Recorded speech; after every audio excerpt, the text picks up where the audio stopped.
My name is Crystal Dilworth. I'm a neuroscientist with a PhD from Caltech in Pasadena, California. Today, we're focused on using technology to fight wildfires. We're talking about weather, we're talking about climate, we're talking about Mother Nature definitely wins. It's just sort of the human chase to control the uncontrollable. The future of firefighting is partnering with technology to try and do a better job of detecting early and responding quickly so that you can get a hold of what is a major threat to human life. If the winds don't die down, if a fire starts, there's nothing we can do. This fire will be uncontrollable.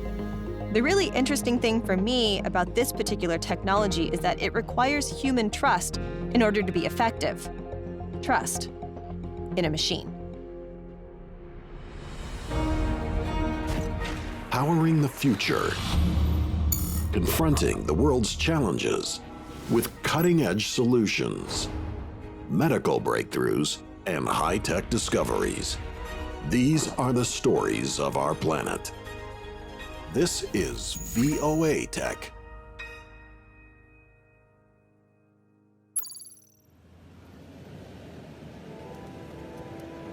It's starting to burn all around me. Oh my God, I'm surrounded by fire. I'm surrounded by fire right now. I don't know what to do. November 2018. It seems like all of California is burning. Please, dear God, don't let me die.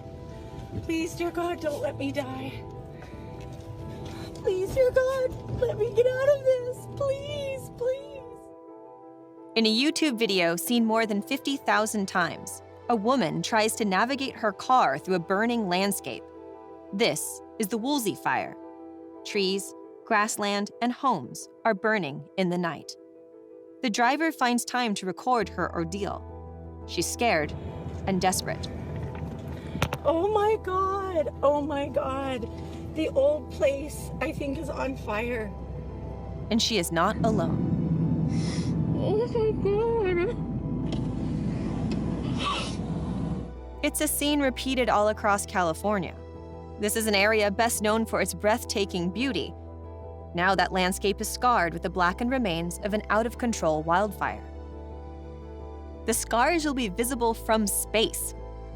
These images are taken from NASA's Terra satellite, orbiting 705 kilometers above Earth.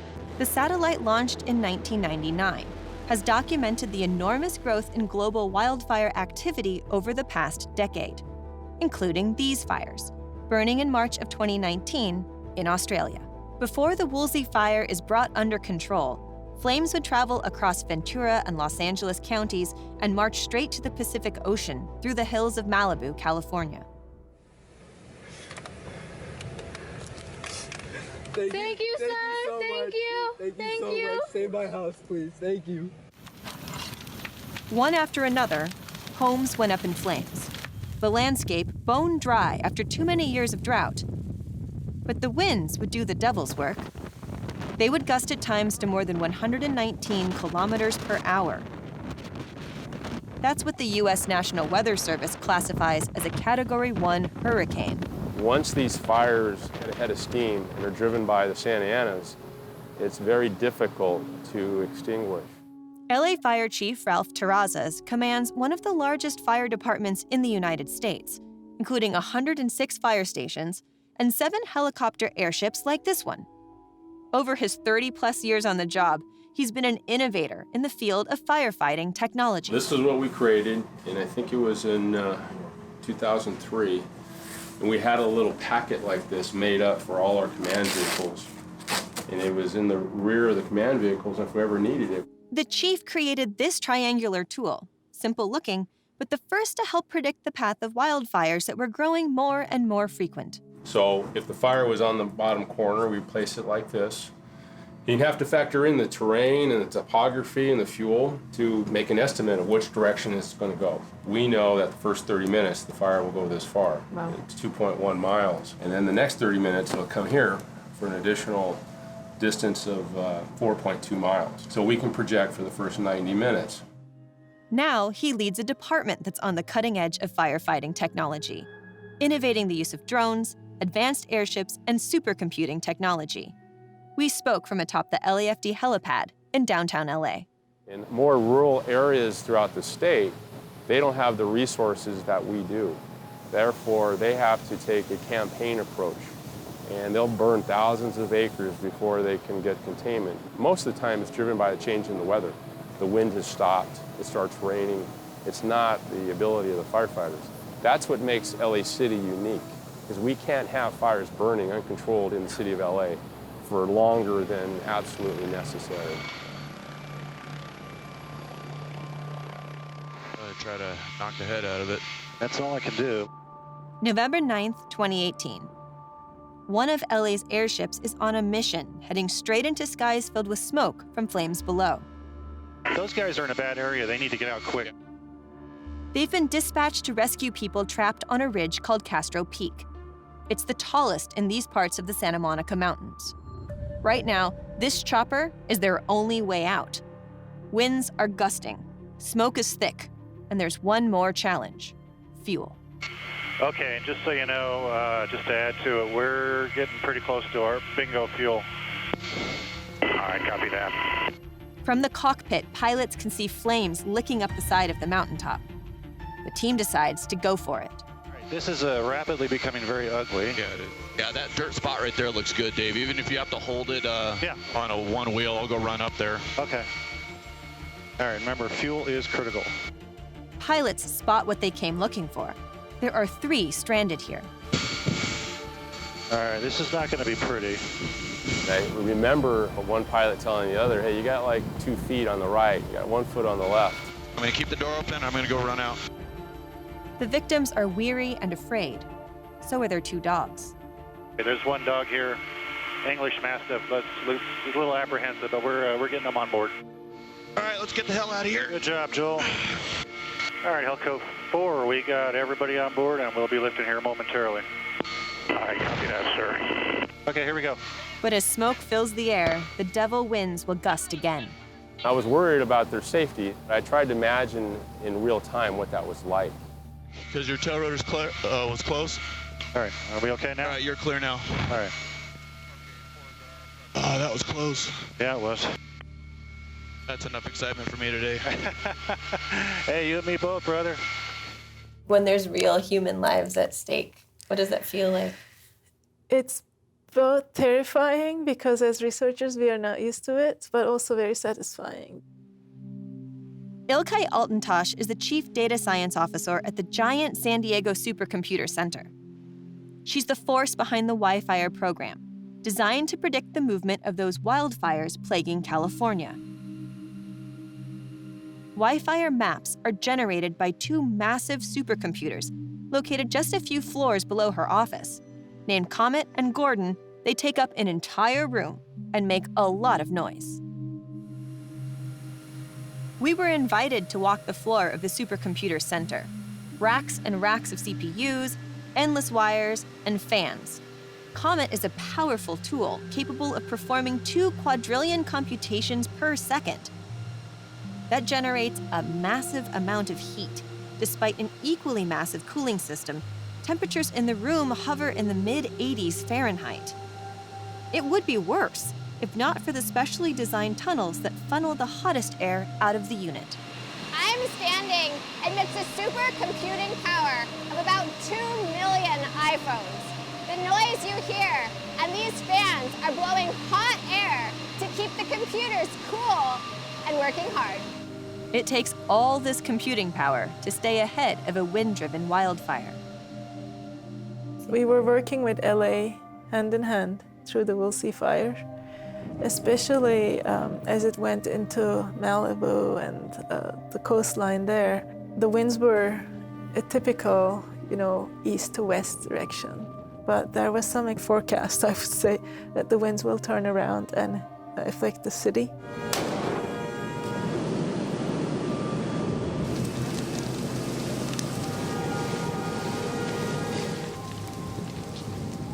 So you were able to model that? We were able to model that, and we were able to model best case, worst case scenarios.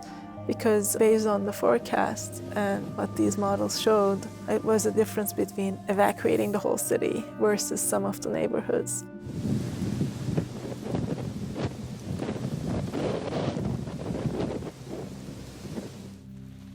Predicting the unpredictable. It's the ultimate data challenge. Would it be possible to chart the path of a wildfire that seemingly moves unpredictably? WIFIRE scientists believe so and created the program. Ultimately, to inform fire relief efforts as they're fighting the fire. So if you can do this in 15 minutes, it's going to be a lot better because these are wind-driven fires. It's really hard to stop or control, but you can manage the fire if you know where it's going. The 6 acres of brush moving up. It's on the east side of the 405, making a run up towards the top. December 6th, 2017. One of the busiest freeways in Southern California looks like a war zone. Interstate 405 is filled with motorists who have never seen anything quite like this. This fire has about a 35-mile-an-hour wind, Santa Ana on it. It's at about 50 acres. It's burning towards the Sunset 405 overpass, but it could likely jump the freeway, end up in Bundy and then Mandeville. What is the emotional experience like? You talked about the start of the Skirball fire, seeing photos and images from commuters on the busiest freeway, the 405. We've seen this freeway locked in traffic in major Hollywood movies. We know this is a problem, and it's on fire. My thought was, let's get enough resources there and let's get in front of it. And because of the technology that we have, WIFIRE particularly, I had a projection within the first few minutes of the potential of this fire. You have ordered 20. We've gotten you those. You've ordered another 15. We're working on those, and I've got 4 strike teams right now coming from the Creek Fire heading your way. Roger. Excellent. Good call. The man responsible for the good call is Assistant Chief Carlos Calvillo. It was about 4 in the morning. We were all here on the floor, and we could see that this was a significant incident. It had the potential to be a significant incident. Engine 14, Rescue 14, immediate dispatch, breathing difficulties. Last unit, repeat your message. Light Force 94, no, continue through. This is where every one of LA's emergency fire calls are handled. That morning, his team ran the first WIFIRE model at the station. This is the image that resulted. They sent it to the team in the field. I would say that the fire ran pretty close to what we're seeing here. WIFIRE was developed in the lab, but this is where it's tested. The chief ran a model to show us how it works during a real fire event. What I'm going to do is I'm going to run a scenario in our Mountain Gate fire community. It's one of our high fire severity zones. I'm going to set it for a Santa Ana condition, as if I had 25-mile-an-hour winds, 97 degrees, 7% humidity, and what I'll do is I'll run a 3-hour model. So I'm also going to go to this advanced feature, which is great, because what it allows me to do is I'm going to put in that we have an 80% probability of ignition, meaning if I get an ember cast downwind, what's the possibility of that ember cast lighting off? So an ember cast could be from a cigarette, of campfire? No, this is the brush that's burning. Ah, I see. And it's lifting up. So it's the embers from the fire all the itself. embers from the fire and can start them, their own little fires. Traveling a mile downwind, and they land in a brush in another location, and now that's become basically another fire, and it starts compounding from there. That sounds problematic. So it is, and that's why these fires grow so fast. And this is the computer in UC San Diego. As long as I see this, I know I'm connecting with the computer in San Diego. After the chief inputs the data, the computer in San Diego does its calculations. The model-targeted community sits next to the scene of the Skirball fire. We were able to see what could have been. But the model we've run today is interesting because it shows us what the potential could have been if, in fact, we didn't attack the fire with all the resources that we did. And you could see that it would have jumped the 405 freeway and have worked its way through the Mountain Gate community, through Mandeville Canyon, and going further west into the brush. And this is a 3-hour run. But you could see how the fire, within this first area of red right here, is 30 minutes, how it burned this. This is an hour, here's an hour and a half. And that's pretty darn close to how this incident ran. So this model is showing that the fire jumps the 405 after only an hour of burning? In some cases, yeah, you could see it potentially jump to 405 within 30 minutes. This absolutely blows my mind that with no response in 3 hours, you'd have that great of an area on fire. Santa Ana conditions, it's we're at the mercy of Mother Nature. December 7th, 2017, another high fire danger day in California. A remote camera positioned atop Red Mountain near the town of Lilac picks up the first puffs of smoke from a brush fire along Old Highway 395 at Doolin Road. It's 11:15 a.m. Other remote cameras pick up the same scene from different angles. The message is the same. The Lilac Fire is spreading.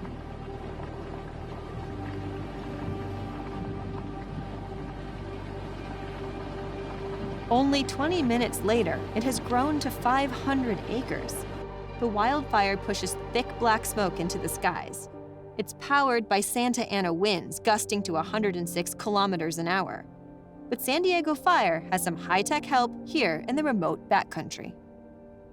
It was started in about 2000, year 2000, and that was really started for science. The mountaintop cameras are part of the Alert Wildfire and HP-REN network, or High Performance Wireless Research and Education Network, set up by the University of California at San Diego. They're essential to WIFIRE. A lot of scientific things have been done with it. We looked at wolves from their sounds and could count them. We looked at depth of rivers. We looked at geophysical situations related to earthquakes. So the intention wasn't to catch fire information? Initially, it wasn't. Interesting. So when you put cameras out there, and that's the power of big data, when you put data collection methods out there, the data suddenly becomes useful in the context of many different applications. The first fire images are fed into the supercomputer. WIFIRE begins to run its models. The model indicated the Lilac Fire would quickly grow. It did.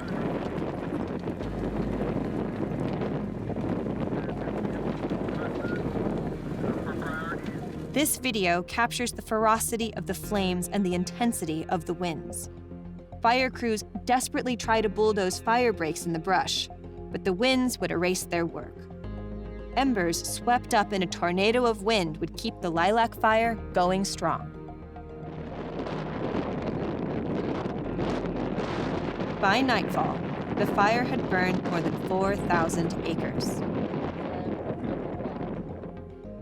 WIFIRE gets some high-level help. General Atomic is mainly a military contractor. They're based in San Diego and offer up some of their tech. A King Air aircraft outfitted with some of the most precise cameras made. It launches and takes position at 18,000 feet, sending back images to WIFIRE.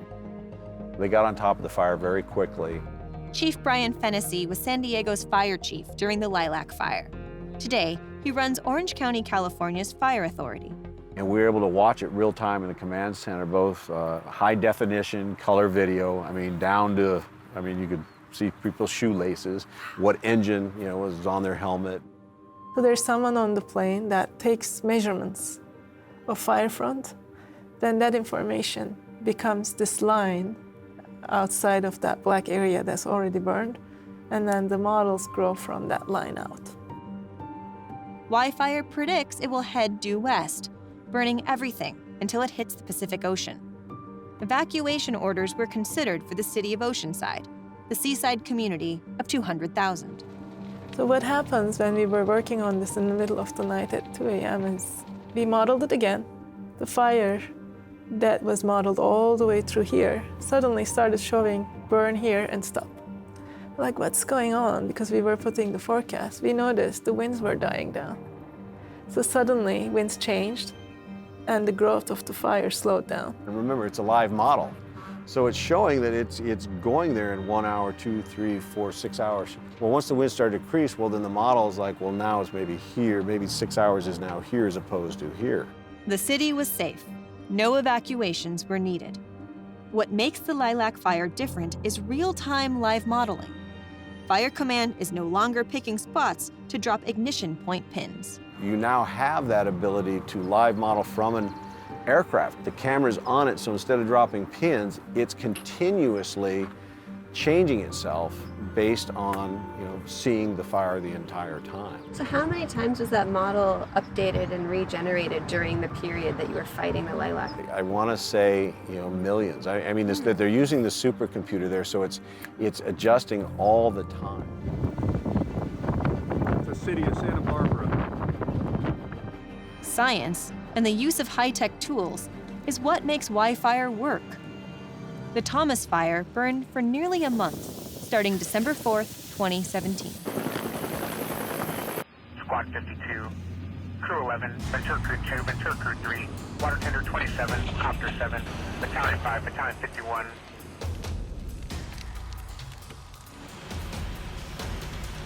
On the ground, fire teams are scrambling into place. The Thomas Fire would grow exponentially over the next several hours. I want to make sure we're very clear on our evacuations into the city of Ventura. We have the potential of these winds to have a very large threat in the city of Ventura along the eastern perimeter. Go! A different and also important scene is taking place in outer space. In 2017, NASA rocketed the VIR satellite into space. Since then, the satellite has been orbiting Earth, taking precision measurements of Earth's atmosphere. Today, it picks up the fire. What we are looking at here is red points are the ignitions that was detected, or the fire that was detected by NASA's VIRS and MODIS sensors on that day that we see here. On December 4th, the fire started, and then we had 3 to 4 major weather events. Before it would end, 281,893 acres would burn. 1,063 structures would be destroyed throughout the Ventura and Santa Barbara counties of California. You're saying weather events, you mean the Santa Anas, the winds kicking up? Yes. So the first one happening. Second one, we see when the winds pick up, we see this quick jump in the fire activity. So on a really busy day, when there's a specific fire, like the Thomas Fire, how many models are you running at the same time? Many models, tens, hundreds, thousands of models on it, depending on what the event is. And you're taking your best guess from the probabilities that those models give you? Not our best guess, but the model's best guess is the computer's best guess. The computer's best guess. But no matter how sophisticated the program, WIFIRE can't help firefighters that don't use the system. What impact did the model have on the ability to fight the Thomas Fire? In the Thomas Fire, the fire was relatively into like second or third event when we got involved. Why did it take so long for you guys to get involved? At the time, they didn't know we existed in the first place. They know now. They know now. As weather reaches new extremes, fire chiefs face the new normal. WIFIRE will help, but it can't do the impossible. Fires are going to be uncontrollable. I've never heard that word used before in a meeting, and somebody asked, so when you say uncontrollable, what are you really saying? So what we're saying is, stopping a fire is not going to be possible. Your job is going to be rescue, getting people out of the way of these fires, because the fires are going to go where they're going to go, and that's our new reality. Even with all this technology, we're still at the mercy of Mother Nature. We're at the mercy of Mother Nature.